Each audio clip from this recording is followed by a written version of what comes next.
Right, we're heading into the interior. Smells. It smells fine. It doesn't necessarily look bad. I don't prefer carpet. Specifically, you see these stains and you're using something in a rental capacity, that's going to be a reoccurring situation. So if this property is one that we were looking at for a long-term hold, that's something you want to consider. These are double pane glass windows, which are well insulated. Your buyers would be happy, and they have the wood grain finish, which means it's an upgraded window set. These are plaster walls.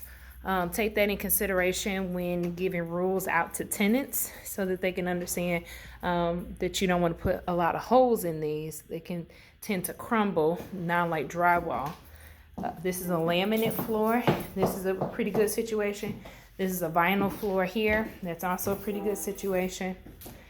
Oak cabinets, not the most in tune of style, but functional stainless steel appliances. They look good. I like this dishwasher.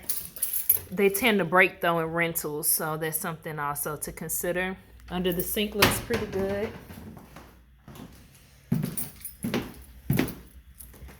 Again, I would recommend potentially switching out this flooring.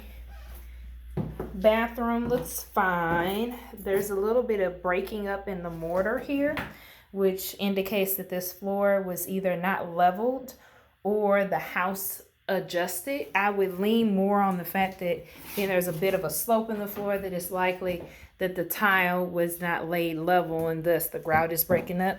But the tile itself is fine. Bedroom 1.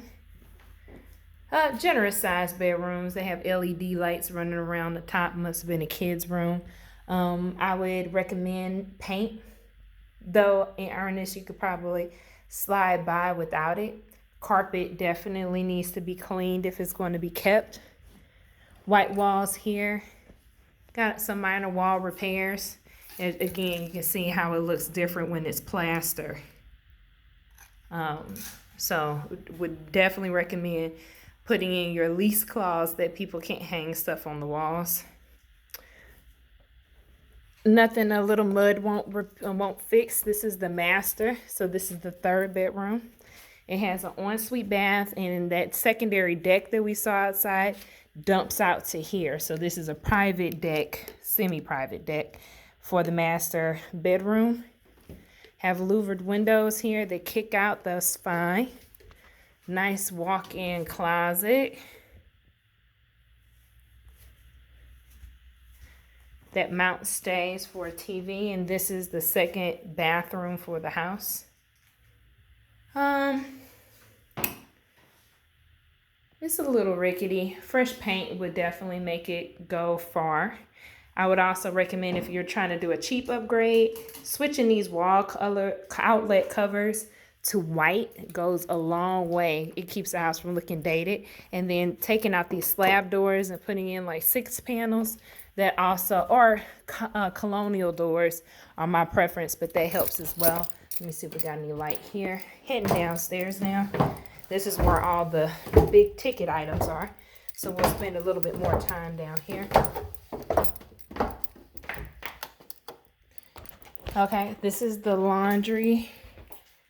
Oh, actually it's not. It's just the regular room. It's got a tile floor that threw me off. Okay, this is cool. It's open up top, so we might want to finish the drywall up here just to give it some continuity. It's not a legal bedroom, but people will use it as a sleep space. Okay, there's a drain here. See, this is the kind of flooring I would recommend for upstairs. It's durable. You can, they use this maybe as an additional sleep space, but it can take water and take a leak and keep on ticking kind of situation. There's a little bit of water on this floor. There's a drain here, so let me see potentially where that water is coming from. Yeah, you see more water here. It's in an odd location, so it's hard to gauge where it may have come in from. There is a sump pump there under the stairs. That's a good thing.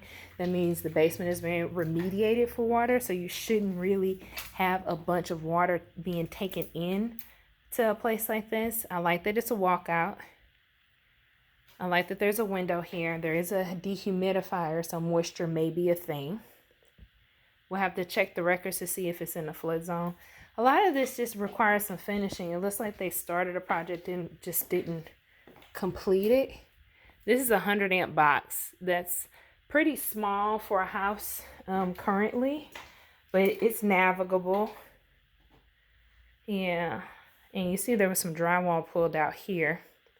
So that could be indicative of a water issue. You see that bit of staining right there. So we will want to get it inspected. And this is, oh, I hate these little crawl spaces, but that's what it is. The furnace looks good.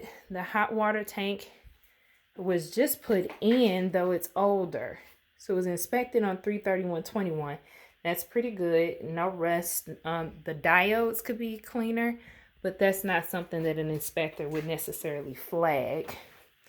We just really have to figure out where this water is coming from, because it's really oddly placed. So this is a low-lying level in the basement, so it could have come in through this door and just settled here. But I'm not envisioning it coming from the walls, because all of this is new drywall, and that is fresh water. I don't see any stains. So this may be a fluke situation, but I would lean on my inspector to give me more feedback as to what and why, because there's two pretty good sized puddles in two different spaces. And you see where that drywall has been cut out here. That's generally what happens when there's damaged drywall due to water. All right, that surmises my walkthrough of this property. I think it's in good enough shape to present an offer. If you all have any questions, please don't hesitate to let me know.